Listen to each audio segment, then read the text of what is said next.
Sonia story.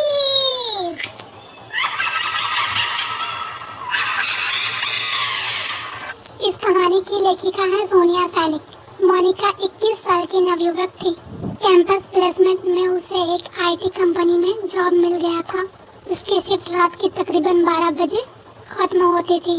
उस रोज भी वो अपना काम खत्म करके रेलवे स्टेशन पहुंच गई। साइकिल को पार करने के बाद मोनिका प्लेटफॉर्म पर खड़े होकर अपनी ट्रेन का इंतजार करने लगी। अचानक ही उसकी नजर रेलवे स्टेशन पर लगी एलईडी बोर्ड पर गई।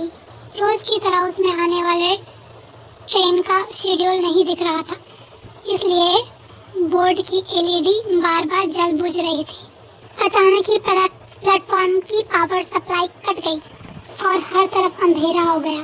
कोई कुछ समझ पाता उससे पहले ही वहां पर ट्रेन आ गई और मोनिका बिना देरी किए बाकी के पैसेंजर के साथ साथ मोनिका भी झट से ट्रेन पर चढ़ गई। इस समय रात के 11:30 बज गए थे। आज ट्रेन में कुछ गिने चुने पैसेंजर ही दिखाई दे रहे थे।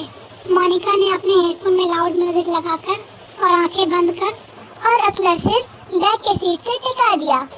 लाउड म्यूजिक होने पर भी दिन भर की थकान के कारण उसकी आंख लग गई थी। थोड़ी देर पर लाउड म्यूजिक होने पर भी देर बाद उसका मोबाइल रिंग करने लगा। मोनिका ने फोन उठाया तो उधर से पापा की आवाज सुनाई देने लगी। मोनिका, ट्रेन मिल गई थी ना? हाँ पापा, मैं ट्रेन में ही हूँ, आप चिंता मत करो। कौन सा स्टेशन आ गया है? पापा की बात सुनकर मोनिका अचानक से आँख खोलकर अपने कोच में चारों ओर नजर दौड़ाती है। उसे अपनी आंखों पर यकीन नहीं हो रहा था। तो अंधेरा छाया हुआ था, ना तो कोई डिस्प्ले दिखाई पड़ रहा था और ना ही कोई अनाउंसमेंट सुनाई दे रहा था। पापा, आई थिंक कुछ प्रॉब्लम है। यहाँ ट्रेन में कुछ है ही नहीं, सारी लाइट्स ऑफ है और कोई अनाउंसमेंट भी नहीं हो रही है।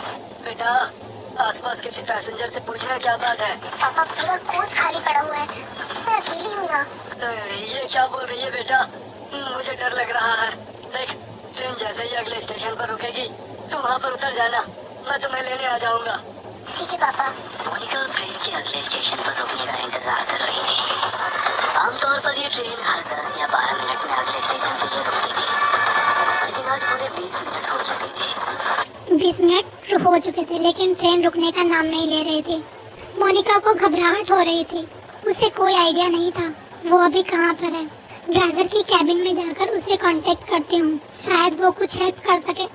ऐसा सोचकर मोनिका अपने मोबाइल के टॉर्च ऑन करके किचन रूम तक पहुँच जाती है। वहाँ जाकर वो ड्राइवर की कैबिन को लगातार खटखटाती रहती है, लेकिन अंदर से कोई जवाब नहीं मिलता। जवाब नहीं मिलता। डर से मोनिका की सांसें उखड़ रही थी। अपनी उखड़ती सांसों को शांत करके वो वापस अपनी सीट पर आकर बैठ जाती है। अब उसे बस ट्रेन के रुकने का इंतजार था ताकि वो नीचे उतरकर मदद मांग सके और अपने पापा को वहाँ बुला सके। इसी तरह 10 मिनट और बीत जाते हैं। अचानक ट्रेन की स्पीड कम होने लगती है। ट्रेन की स्पीड को कम होते देखकर मोनिका की जान में जान आने लगती है। कुछ ही मिनटों में ट्रेन किसी स्टेशन पर आकर रुक जाती है। बाहर घना अंधेरा छाया था। स्टेशन पर कहीं भी उजाला नहीं दिख रहा था। मोनिका ने खिड़की से झांक कर बाहर देखा तो प्लेटफॉर्म पर एक भी इंसान नहीं था। अब तो मोनिका को और भी ज्यादा डर लगने लगा था। उसने अपना जल्दी से मोबाइल निकाला और फिर से पापा को कॉल मिलाया। पापा, ट्रेन किसी स्टेशन पर रुकी है, लेकिन ये कौन सा स्टेशन है कुछ समझ नहीं आ रहा। बाहर सिर्फ अंधेरा ही अंधेरा दिख रहा है। प्लेटफॉर्म पर भी कोई आदमी नहीं है। पापा, मैं क्या करूँ, मुझे बहुत डर लग रहा है। बेटा, एक बार तुम अपनी लाइव लोकेशन चेक करो, उससे पता चल जाएगा कि तुम किस स्टेशन पर अभी तुम्हारी ट्रेन कहाँ पर है। मोनिका अपने फोन से लोकेशन चेक करती है तो पता चलता है कि वो किसी अनजान जगह पर है जिसे जीपीएस भी ट्रैक नहीं कर पा रहा था। मोनिका फिर अपने पापा को फोन लगाती है। पापा, ये सब क्या हो रहा है मेरे साथ? इस जगह को जीपीएस भी ट्रैक नहीं कर पा रहा है। मैं कहाँ जाऊँ, क्या करूँ? आप आ जाओ पापा, मुझे बचा लो, मुझे बहुत डर लग रहा है। अचानक से कॉल करने के कारण कॉल डिस्कनेक्ट हो जाता है और वो रेलवे स्टेशन पर घूमकर बाहर निकलने का रास्ता ढूंढने लगती है। तभी उसे वहाँ पर एक बड़ा सा बोर्ड लगा हुआ दिखाई देता है। इस पर जरूर कोई स्टेशन का नाम लिखा हुआ होगा। टॉर्च जलाकर देखती हूँ। जैसे ही वो टॉर्च की रोशनी में वो बोर्ड की ओर देखती है, उसके शरीर में कपकपी सी होने लगती है। वो बोट पूरी तरह से खून से लथपथ था और उस पर से अभी भी खून की बूंदें टपक रही थी। मोनिका घबराकर वहां से भाग गई और जोर जोर से भागने लगती है। अचानक उसका फोन बजने लगता है। मेरी बेटा, हिम्मत से काम लो। तुम्हारी ट्रेन जिस ट्रैक से आई है उस ट्रैक से वापस चलो। देखो आसपास कुछ तो होगा, कोई चर्च, कोई बिल्डिंग, कुछ ना कुछ जरूर होगा। तुम कोशिश करो, जैसे ही तुम्हें कुछ भी दिखाई दे तुरंत मुझे बताना। मैं पुलिस से मदद मांगने की कोशिश करूंगा। आंसू पोंछकर मोनिका बाबा के कहने पर जोर जोर से भागने लग जाती है। उसी डायरेक्शन में भागने लगती है जिस डायरेक्शन से ट्रेन आता है। हर तरफ अंधेरा ही अंधेरा छाया हुआ होता है। भागते हुए मोनिका को अपने पीछे ढेर सारी कदमों की आवाज सुनाई देती है। ऐसा लग रहा था ढेर सारे लोग उसके पीछे पीछे भाग रहे हो। मोनिका घबरा कर अपने पीछे और देखती है, लेकिन पीछे सन्नाटे के सिवा कुछ भी नहीं था। मोनिका पूरी ताकत लगाकर दौड़ती ही जा रही थी। अचानक ही उसके कानों में किसी की आवाज सुनाई देती है। ऐसा लग रहा था कि कोई उसका नाम पुकार रहा हो। मोनिका अब इतना ज्यादा डर चुकी थी कि उसके अंदर अब पीछे मुड़ने की हिम्मत भी नहीं बची हुई थी। हाथ में मोबाइल पकड़े वो फ्लैश लाइट की रोशनी में दौड़ती चली जा रही थी। अचानक ही उसके दौड़ने दम ठिठक कर रह गए थे। फिर उसने देखा सामने पुल पर एक औरत उल्टी लटकी हुई थी। उसके बाल हवा में लहरा रहे थे और वो खतरनाक चेहरे के साथ जोर जोर से हंस रही थी। मोनिका का हलक डर से सूख रहा था। अब उसमें और आगे जाने की हिम्मत नहीं बाकी थी, इसलिए वो वापस स्टेशन की तरफ जाने के लिए मुड़ जाती है।